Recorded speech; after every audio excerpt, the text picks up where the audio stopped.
Hey, fabulous listener. If you want to become a powerful and profitable trauma-informed coach, my business partner, Kushla, and I have a special free 5-day training starting next Monday, April 29th. To join us, you can simply message me the word powerful at Erin Anderson Trauma Coach on Instagram, or on Facebook, you can find me at Erin Anderson Betrayal Trauma Coaching, and we'll send you the details so you can join us. We're going to be sharing some special training on our body, mind, energy approach to help clients have faster shifts and healing, and how we make a consistent 5 figures each month as trauma-informed coaches. So if that sounds like something you or someone you know may like, make sure you come join us for this 5-day challenge. We're going to be sharing more in there than most paid programs.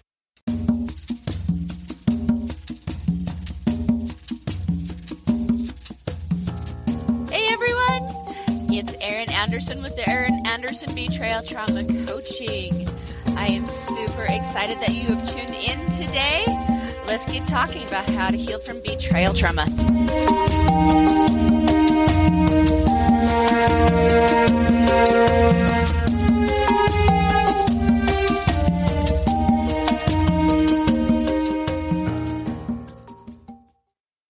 Welcome to the other side of the struggle. This is a podcast where we talk about trauma, how to heal it, and then how to take it and use it to unlock your mission and your potential, and to use it to live your very best dream life. When you're dealing with betrayal trauma, it can be hard to know how to heal it, how to stop the pain, and to know what your next steps are to take in your own life. And these are the questions that we try to answer here. Trauma has the ability to rob us of our joy and identity, which is why it's so miserable to experience. But with the right tools and with the right mindset, we can totally reclaim that joy and even use this trauma to strengthen ourselves, so that way trauma does not knock us off of our joy again. Living your dream life should be a non-negotiable, but trauma tends to try to negotiate that with you. And even though trauma is not something that we will completely ever be free of in our life, the pain is negotiable. This is why I created Erin Anderson Betrayal Trauma Coaching and this podcast, is because I want my listeners, I want my clients to live, truly live free from the prison that trauma can put you in. I want you to live on the other side of the struggle.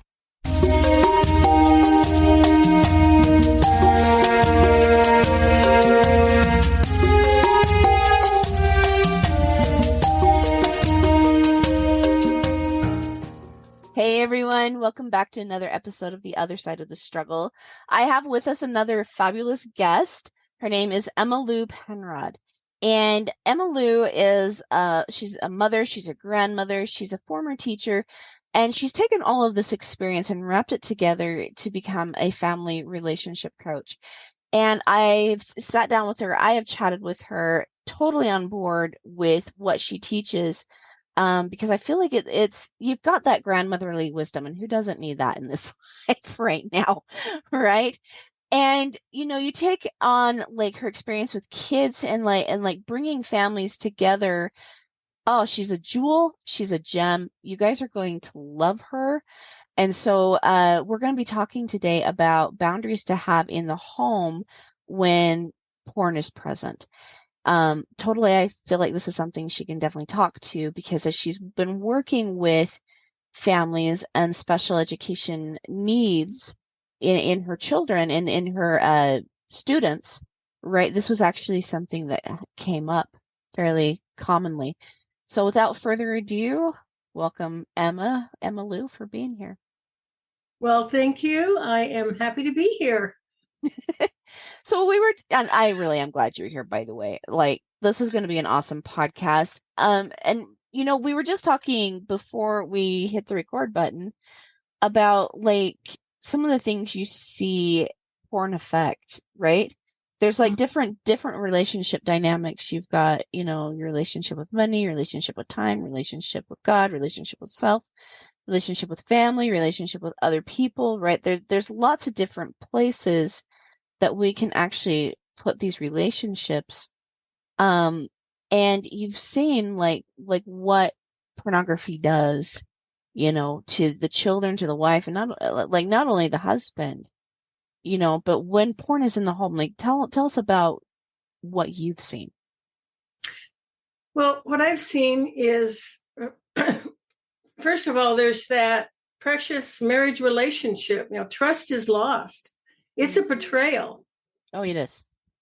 Definitely. I think it affects the man's self-esteem.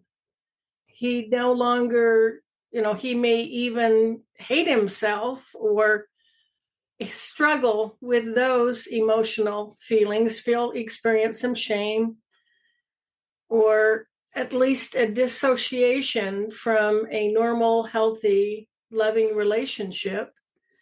Now, when children are in the home, I ended my teaching career in a residential treatment facility for youth at risk. And this was an issue. We were trained that when young children are exposed to pornography, if they happen to look over dad's shoulder or open the laptop after dad's used it or whatever, and they're exposed to pornography, it completely rewires their brain. They lose that ability to emotionally connect with other human beings.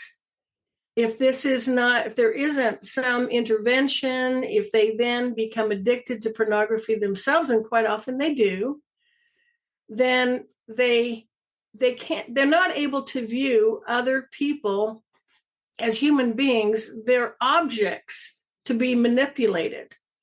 And we were cautioned about this, that if we're dealing with a student who had this history, that they would be very charming and pleasant, but it was in order to manipulate us, to be aware of that they don't have those normal, natural, healthy human feelings. Other people are just objects to be used. And that, I think, is the biggest heartbreak, to do that to a young child. So I just wanted to mention that, not to start out with the worst, but that is an impact that, it does. And even if they're not exposed to it, they don't see it, they're very much aware of the tension in the home. Children are sensitive. We may think that, well, we're not saying anything in front of them, but they're aware. Energy is going somewhere else. They can feel that. And they tend to internalize and blame themselves. There's something wrong with me. Right. I'm flawed. Yeah, because they don't have the ability to conceptualize that this is not them. Right? Here we've got mom and dad. These are the people that they are supposed to rely on. And in a child's mind, mom and dad can do no wrong. And so when mom and dad are not functioning properly or healthily, yeah, like that is what the child thinks. I'm the problem. I'm the one that's doing wrong. Something's wrong with me. Right? And so it creates actually a developmental trauma from a very early age, even if they're not exposed to it. And that emotional strain of, there are some things we can't talk about. I just have to deal with this on my own. That is just, heartbreaking. It's so sad. It breaks my heart to see, little ones struggling so badly with that, because a childhood, in my personal opinion, right, should be where the child can play. They're not afraid of what's going to happen. They're not afraid of mom. They're not afraid of dad. They're not afraid of the family, splitting up, that they literally kind of have a bit of a carefree environment, right? Because Mhm. mom and dad have provided that safety, but porn rips that away from them.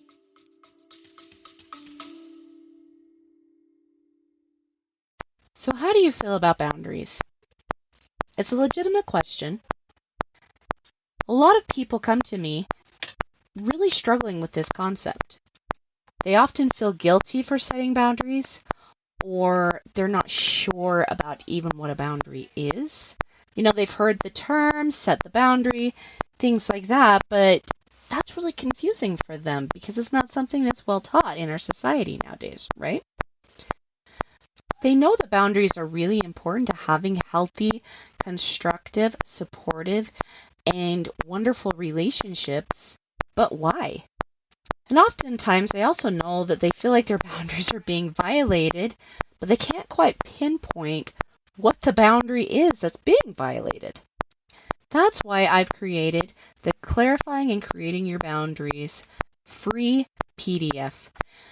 You can find out what your boundaries are, how to tune in to what the boundary needs to be, and how to effectively create and communicate your boundary so that way you stay in this place that respects you, respects the other person, but also gives you the confidence in your boundaries so that way you stop being gaslighted, disrespected, and unseen. Having your boundaries really clear gives you a voice and also helps the other person stay in accountability with themselves. So that's not a role that you have to take on anymore. So if you are ready to really have clear boundaries, to really understand what your role is in the boundary, and to give yourself some safety and some protection against people that might try to gaslight you or are just being disrespectful, go grab my Creating and Clarifying Your Boundary PDF at erinandersonthetraumacoach.com. And while you're there, let's schedule a call with me. Come have a chat with me so that way I can really, really help you master this particular skill, creating boundaries, clarifying the boundary, communicating that boundary, and so that way I can also help you have relationships that show up to support you, cherish you, and love you.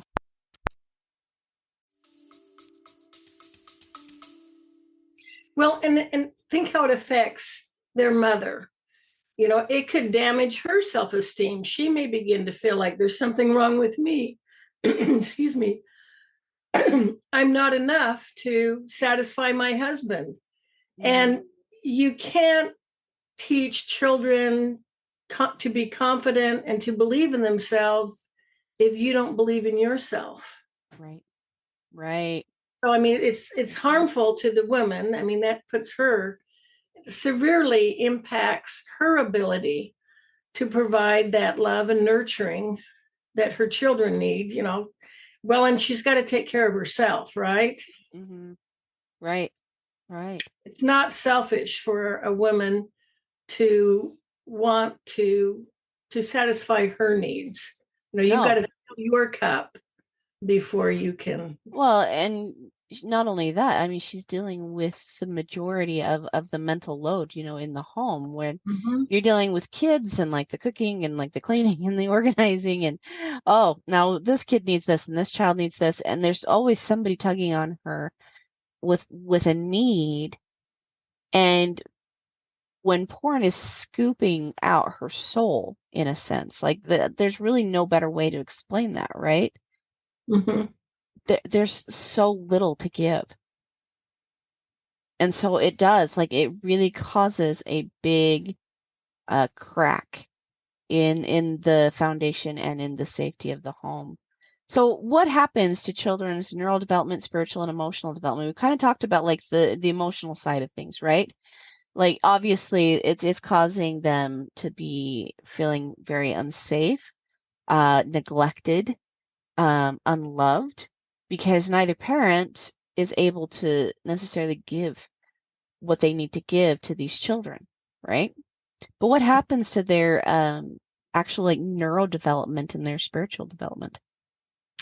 Well, I mentioned what happens if they're exposed to it. If it really changes their neural functioning. Mm-hmm.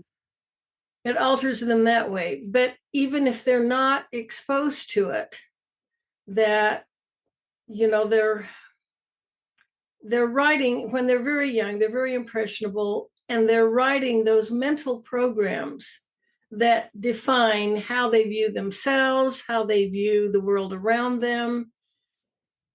And so it impacts how they react, how they interact with others, Mm-hmm. how they feel about themselves. Mm-hmm. Yeah, And it absolutely. leaves them very, very much vulnerable to being Yes. victimized. Yes, it does. And here's the like a man who is into pornography doesn't have the like one of the first things it does is it actually deadens their protective instincts, you know? And so it leaves his family wide open to all kinds of attacks, not just spiritual attacks, but like physical attacks too. Like it really does cause a lot of issues that way, you know? So we've talked about like spiritual, like neurologically too, like what that does to a child is it also starts to kind of create this you're an object kind of a Mm-hmm. thing, right? In order to get their needs met, they learn to manipulate. They learn to do things that aren't healthy, right? Because we will do as humans, we are wired to survive. And when our needs aren't met in childhood, we will learn to do all kinds of not good things to try to get those needs met. And so this is where you start seeing people become sociopathic, or you might start seeing them become narcissistic. There's lots of other things. How do we get mom into a healthy place emotionally, mentally, spiritually, physically, so that way, we can start to help her feel like, I can give to these kids, right? That I can give to myself, right? Yes. Now, mothering children in the best of circumstances requires a lot of strength, confidence, belief in yourself, self love, the ability to love.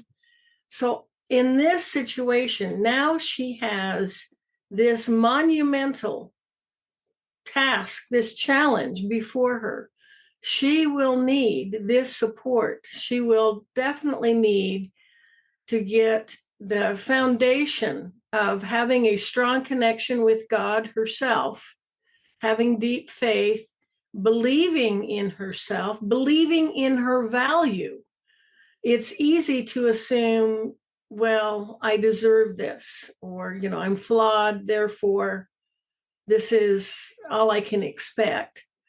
But if she can get that support from whatever source, I firmly believe, turning to that higher power, God, and relying on that and understanding her true identity and Mm-hmm. her true worth as a human being, as a daughter of God, Yes. as one of his creations. And when she can stand strong in that knowledge, and when she's doing, taking some self-care, this is Yes. not selfish. No. Taking some time to nurture her soul Mm-hmm. and pursue those activities that nourish her, whether, taking a walk in nature, listening to music, pursuing a passion. Yes. You know, some of Yes. these hobbies aren't just hobbies, No. they feed our soul. So Yes. she needs that kind of support. I think being able to talk to other women who are experiencing or have Something, been through something. this. Right. And with a caveat here too, like, a lot of women, I want to say like I've joined, you know, being a betrayal trauma coach. I've joined groups. I have listened to other women, and you don't want to, if you're trying to heal from betrayal trauma, a husband's porn addiction, trying to put in that self-care, don't be talking with someone who is going to bash your husband. Mm-hmm. That's actually something that's Yeah. very, very crucial to your healing. Okay. And the reason why is, number one, that brings in a very, very negative, very, very toxic energy to you, one that you don't need. You're already in negative, you're already in toxic, and that puts you in a deeper deficit with yourself emotionally, right? Two, you're already dealing with some self-doubt, usually. You know, if your husband's dealing with pornography, that feeling of, well, what's wrong with me, right? That is very much there. And so you might start to question yourself and say, like, why am I dumb? Why would I choose him? Right? Like all those kinds of things. You don't want to go there. Okay. That only gets you deeper and deeper and deeper into your spiral. So if you're going to get support from other women, get support from women who are not going to bash your husband, who aren't going to, like immediately tell you to divorce him or immediately, unless if he's being physical abusive, right? Like get away. But you want someone who can actually be compassionate with both of you to actually You see want, both sides, right? yes, you want the positive energy, not the negative energy. Yes, And you'll recognize it. If the person you're talking to helps you feel hope, helps you feel stronger, you're talking to the right people. exactly. Exactly. And you know, this actually brings us into the boundary, right? Because we've got like 4 main boundaries that you and I had talked about like how, like what to set up to make sure that you feel safe in your home when porn is consistently attacking you and your kids, right? And the first one is boundary number 1 is self-care. That's not a negotiable. That might mean you might have to get a little creative, right? I've seen husbands who are like, yes, honey, like I know I'm doing things that aren't right. I am really struggling to get it under control. Thank you so much for being patient with me while I work on this. Here, let's like make sure you have a night off. Do what you need to do to get your care in, right? Like let's see how I can, like let me support you too. I've seen husbands like that, right? And we call them the mild husbands, right? The medium husband doesn't really care. He's kind of a bit of a cocky person, um, and often kind of blames the whole problem on her. That husband isn't going to be super supportive of your self-care. And then you've got the jalapeno, right? That person is just really, really struggling. The jalapeno often is abusive in lots of different ways, right? They could easily snap at the slightest thing, right? And they're very spicy in a sense, okay? I see wives who have all different types of husbands, usually the mild, medium, or jalapeno, right? Obviously, if you've got a husband who's mild, that's great, right? But if you're with a medium or jalapeno, okay, you're going to have to really learn to rely and trust yourself, right? Rely on and trust yourself. That might mean getting online and looking for some sort of an online job so you can be with the kids and earn your own money, okay? We live in the age of information. We live in an age where you can sit at home and make $1,000 to $2,000 a month from your computer. It is possible. It happens all the time with teaching. Maybe there's something you can start coaching. There's billing. There's people writing greeting cards or blogs or like there's lots of different things that you can do to earn money from home if you just research, right?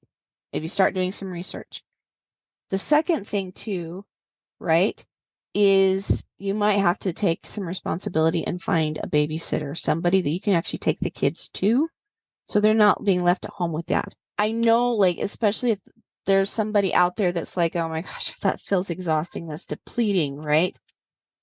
You've got to start taking some responsibility for your self-care in whatever way possible and start having your own back, because this is the first piece to setting a boundary. Boundaries don't work unless if you've got fantastic self-care.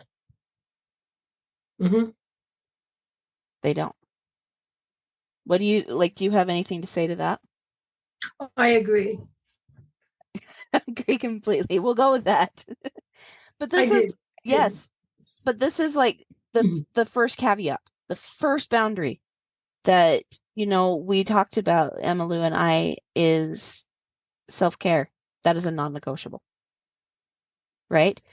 And so one of the ways you can say that to your spouse, right? And you kind of have to be careful. Like if you say something to a jalapeno, right, they can fly off the handle, all those kinds of things. So you really need to be careful. And maybe sometimes you don't say anything at all. To you, you just state the boundary. My self-care is worth it. I am going to make sure it happens, right? And if your husband is consistently getting in the way and consistently trying to shut that down, this is something I really want you guys to pay attention to. Is the marriage still worth it? What do you say to Yes, somebody you like need to that? love yourself first.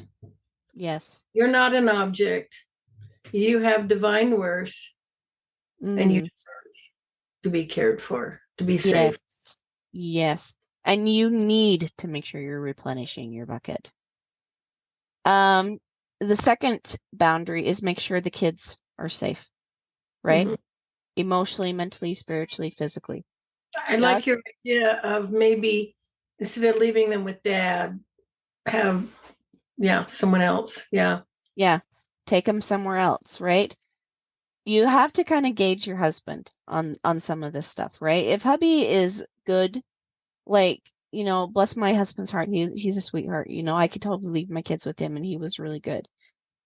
But there are some women who don't trust their husbands, Mhm. to leave even the kids with them. And so if that's the case, find someone that you can trust that would be willing. There are people out there that will support you, right? They're there. You just have to find them. Yes, that's true. Okay. And not only that, it's a good piece too, because it allows the kids a chance to get away from a toxic environment, often. What do you say about like how else would we get kids into a healthy space? Like what are some other ideas you have? Look for extended family members if they're nearby, and especially if you have a family maybe that has that atmosphere of love and joy in the home, put them in that environment. Yes. Yes, I love that. And also check your thinking a little bit. Like I hear a lot of women that say things like, there's just nobody there to support me. I don't have anybody there to support me, right? And that becomes a belief that you prove true. Like the brain wants proof. And so it will start to actually prove whatever you say to be true. And so be very careful with that statement. It is saying that there's nobody around, there's nobody to support me. Mm-hmm. Find the people that are. There are good people everywhere. Even if you don't have family, even if you don't have extended family, this is where we want you to start joining a church group, right? Start gaining a community around you. You are never alone. And you don't have to be alone, right? Community is there. We just have to find it. Okay, number 3, be honest, right? Now, obviously, with a jalapeno, you really do have to tiptoe around them, right? Because if you were to come out and say, I do not appreciate the way you're behaving, I do not appreciate like the way you're speaking to me, and I'm gonna go take care of myself. I'm going for a date night with myself. I won't be home until tomorrow morning, like all those kinds of things, right?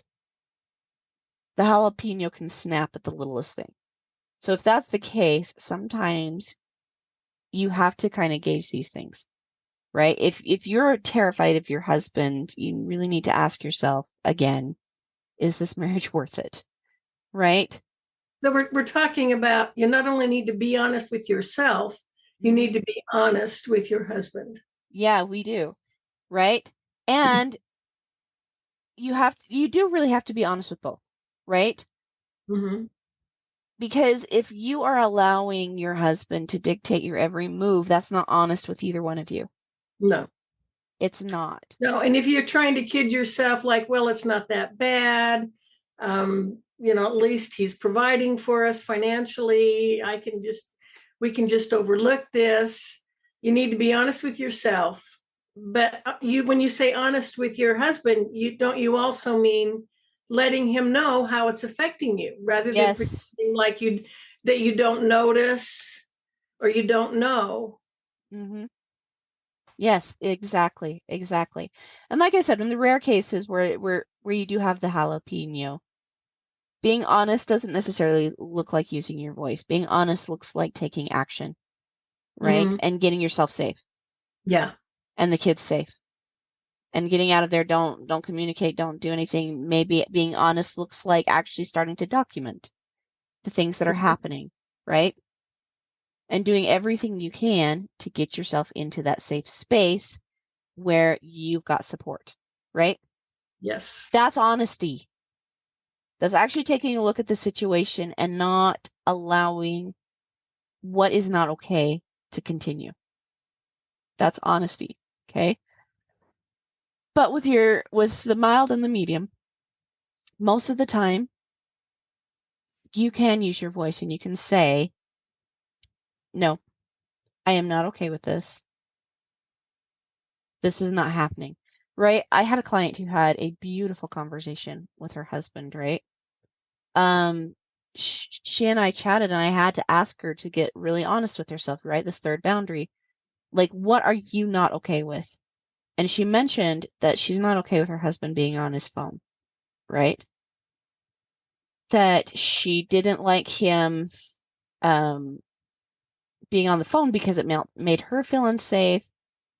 He was consistently distracted from the family, wasn't connecting with people in the family, and so it kind of made her feel like she had a third kid, right?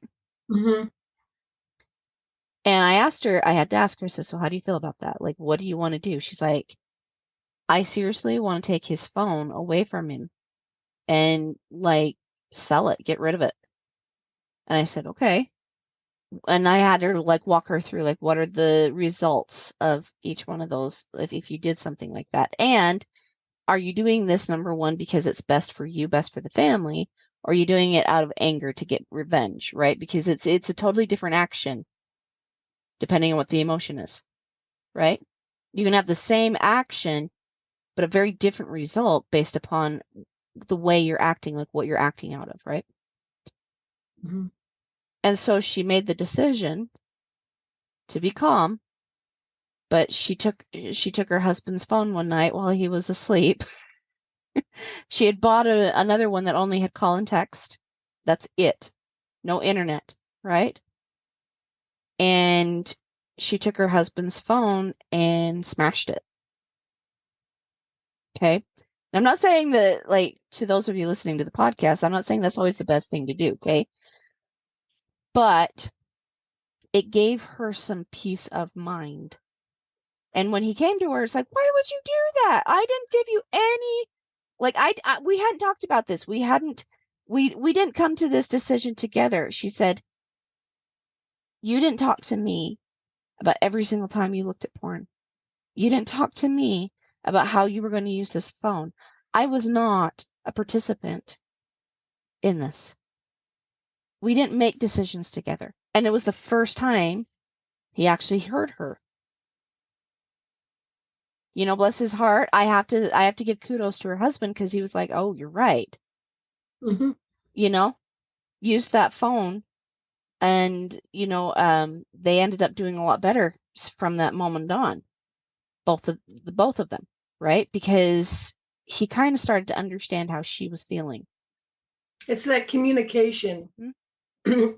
She needed to communicate her feelings to her husband, and this sounds like this was a way that worked. Yeah, exactly. And it was honest, right? But the problem with, I think, communicating in anger is it's very cloudy. We can't Could blow up in communicate. your face. Yes. You would, And we you would can't. have to know your husband. You would, yeah. Yes, and you can't take clear action with the clouds, right? Mhm. Doesn't Yeah. mean that anger's bad, but it's just something you want to think about before you act on it. Okay? Yes, it's true. Number 4 is also stating the fact that porn is no longer allowed in my home, Mm-hmm. right? Yes.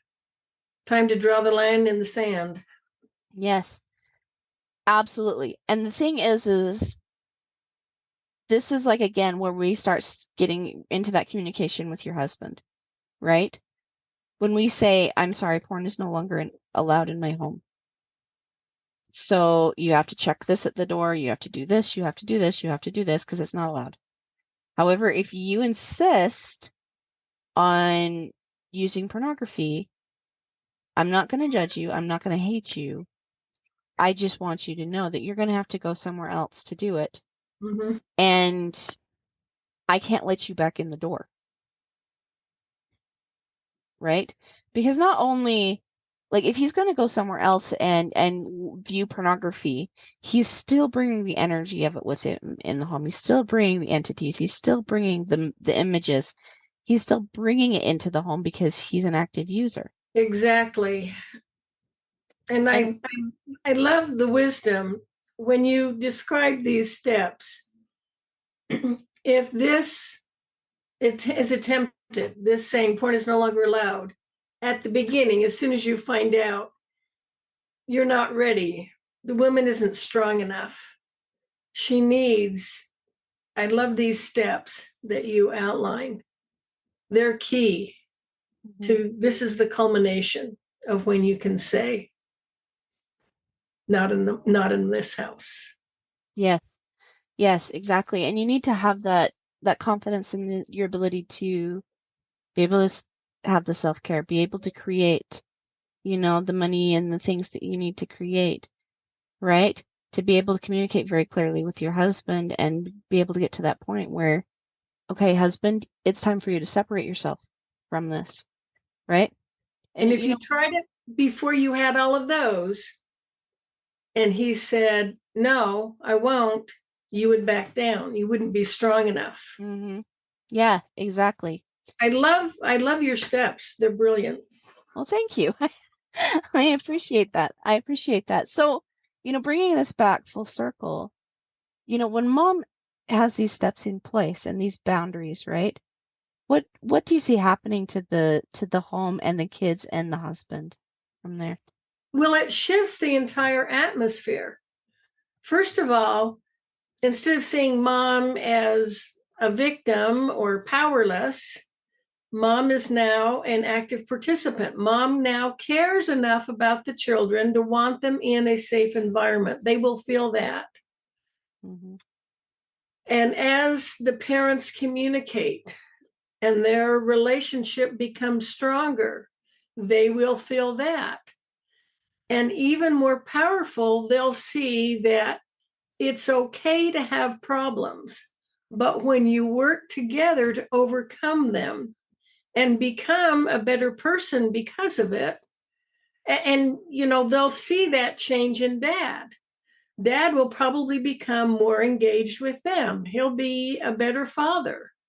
Mm-hmm. And mother, now feeling confident and secure, is a better mother. Mm-hmm. And they'll feel that difference, that increased love, the peace, the reduction of the tension. Home will now be a welcome place to be. It'll be safe. I love it. I love it.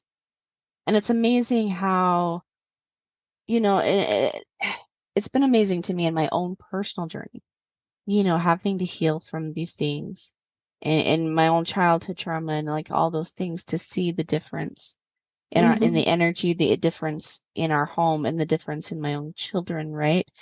And it just simply took me taking back my life. And this is what boundaries do is they give you the ability to get your life back on track. And what a powerful example you are. Oh, thank you. I appreciate it. And same to you, to see like, to be able to help families come together and connect again. This is so key. It's something that is being lost, and we need to bring society back together and not have such a fractured family unit anymore. I agree. I completely and agree. I love your approach that can keep the family intact. You're not saying be submissive and put up with whatever your husband dishes out. You're saying first, take care of yourself. Keep yourself safe. Keep your children safe. Be honest. Communicate openly. Mm-hmm. And then make the decision. Make that standard. And by the way, this is the most helpful for children. The most damaging environment for a child is one of chaos, when there are no standards. Yes. There are no boundaries. Yes. And when they see that structure, they feel safe. They're secure. Yes. They know what's expected of them and what they can expect of their environment. It breeds such confidence in them. It totally does. I agree. Emmalou, thank you so much for being with us today. You've been invaluable. You were such a jewel and just so much fun. We'll have you back again for sure. And if there's anybody that wants to connect with you, get in touch with you, how do they do that? My website is healingyourfamilies.com. They can also find me on LinkedIn, Facebook, Instagram, just Emmalou Penrod. Emmalou Penrod. Go check Emmalou out, you guys, if you'd like a little more help in connecting your families together. And if you want some help on those boundaries, reach out, give me a call or a connection. I've talked to you guys so many times about how to connect with me. There's a link in the description below. Book a call. Book a call with me, book a call with Emmalou, and we'll see you guys on the other side, guys. Bye.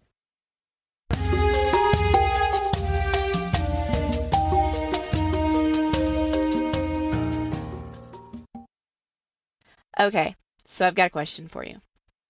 Have you joined my free Facebook group or Instagram page yet? If you haven't, go and do that. And this is the reason why. I always post my freebies, updated information, and all kinds of goodies for my community in that page. I'm also really active. I post videos. I answer questions. So if you guys really, really want to get in and interact with me, go like me on Facebook, go join my group, The Other Side of the Struggle, Healing from Betrayal Trauma. Come find me on Instagram, Erin Anderson, Betrayal Trauma Coach, and come follow me because I always have something good there just for you, my audience, and I love connecting with you there. I also post anytime that I have groups going on. I talk sometimes about my programs. So if you guys are interested in working with me or even just following me and getting as much free content as you possibly can, go hang out in my group. Go connect with the ladies that are there. Also come and join Immune and Unashamed for those married couples that are following me, because in that group, me and my business partner, Kaisen Kidd, are also talking and offering some great content.